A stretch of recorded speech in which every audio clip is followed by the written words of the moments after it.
শ্রীকৃষ্ণ প্রাণপণ চেষ্টা করেছিলেন যাতে কুরুক্ষেত্রের যুদ্ধ না হয়, কিন্তু শক্তির দম্ভে রাজা দুর্যোধন শান্তির কোনো কথাই শুনলেন না। তখন যুদ্ধ ছাড়া আর কোনো পথই রইল না। সেকালের যুদ্ধরীতি অনুযায়ী দুই পক্ষের মত নিয়ে যুদ্ধের জায়গা ও দিন নির্দিষ্ট হলো। বিশাল কুরুক্ষেত্র প্রান্তরের দুই দিকে দুই পক্ষের শিবির পড়ল এবং দুই প্রধান সেনাপতি যুদ্ধের জন্য সৈন্যদের সাজাতে লাগলেন। অন্ধরাজা ধৃতরাষ্ট্র পুত্রস্নেহে এই যুদ্ধের ফলাফল জানার জন্য অধীর হয়ে উঠলেন। ব্যাসদেবের কৃপায় সঞ্জয় অন্ধ ধৃতরাষ্ট্রকে যুদ্ধের সমস্ত বিবরণ জানাবার ভার পেলেন। এখান থেকেই গীতার আরম্ভ হচ্ছে। অন্ধরাজা ধৃতরাষ্ট্র সঞ্জয়কে জিজ্ঞাসা করছেন, সঞ্জয়, কুরুক্ষেত্রে যুদ্ধ করবার জন্য মুখোমুখি এসে দাঁড়িয়েছে।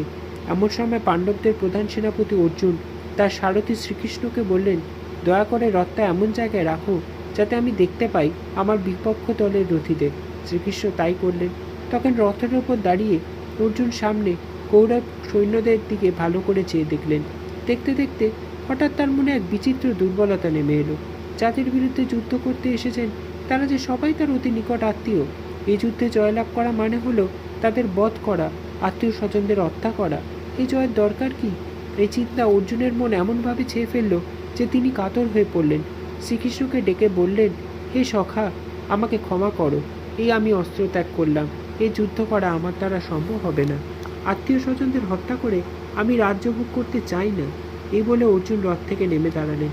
শোকে দুঃখে লজ্জায় তার মন একেবারে ভেঙে পড়ল। তখনই যুদ্ধ আরম্ভ হবে। দুপক্ষই তৈরি। এত বড় যুদ্ধ ভারতের ইতিহাসে আর কোনোদিন হয়নি। আর সেই মুহূর্তে অর্জুন বলেন কিনা, যুদ্ধ করব না, করতে পারবো না। শ্রীকৃষ্ণ দেখলেন মহাবিপদ।